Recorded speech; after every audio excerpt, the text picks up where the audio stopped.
উঁকি মারতেছে না পিছন গ্লাসটা দিয়ে দেখতেছে না উঠিয়ে দেবো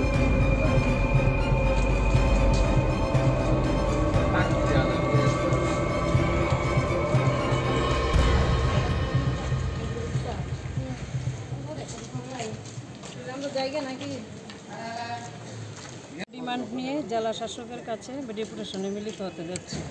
আপনারা সবাই অবগত আছেন, এটা বলার কিছু থাকে না। সারা ত্রিপুরায় এখন ড্রাগসের অবৈধ বাণিজ্য চলছে, যার ফলে শহরতলি, গ্রাম, পাহাড় সব দিকের স্কুল কলেজের ছাত্রছাত্রী থেকে শুরু করে যুবক যুবতী ড্রাগসে আসক্ত হচ্ছে, যেটা সর্বনাশ ত্রিপুরার জন্য ডেকে আনছে। যুবক যুবতীদের ভবিষ্যৎ অন্ধকারের দিকে চলে যাচ্ছে। তাই সুতরাং আমরা মহিলা সংগ্রাম পরিষদ মনে করছি যে একমাত্র গভর্নমেন্টই পারে এটা বন্ধ করতে, না হলে এটা বন্ধ হবে না। এটা দিনকে দিন এটা বেড়েই চলেছে, যে কারণে অভিভাবকরা খুব চিন্তার মধ্যে আছে, যার তাদের ছেলেমেয়ের কোনো ভবিষ্যৎ নেই, যে ভবিষ্যৎ এটা মৃত্যুর দিকেই ঠেলে দিচ্ছে।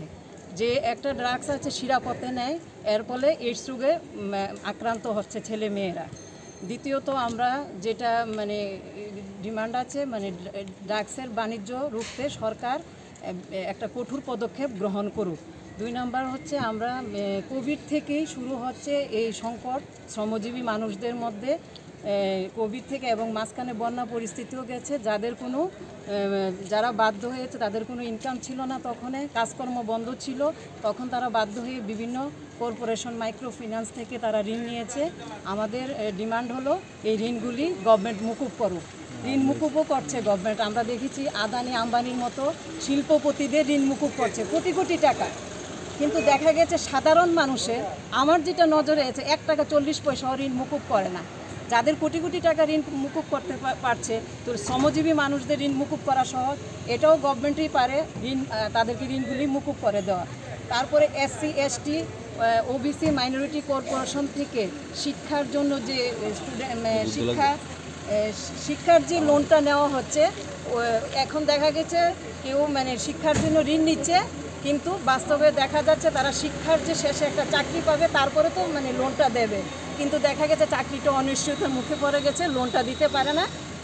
তার জন্য আমরা যাদের শিক্ষাক্ষেত্রে যে লোনটা নিয়েছে তাদেরও ঋণগুলি মুকুব করা হোক।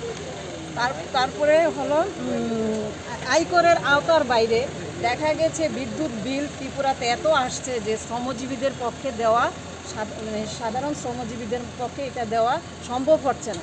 রান্নার গ্যাসের দাম দিনকে দিন বেড়ে চলছে, নিত্য প্রয়োজনীয় দ্রব্যমূল্যের ঊর্ধ্বগতি, এটা সবাই অবগত আছে, এটা আমার এখানে বলার কিছু নেই। সুতরাং তাদের যে আমরা মনে করছি যে সাধারণ মানুষের জন্য যারা ইনকাম ট্যাক্সের আওতার বাইরে, তাদেরকে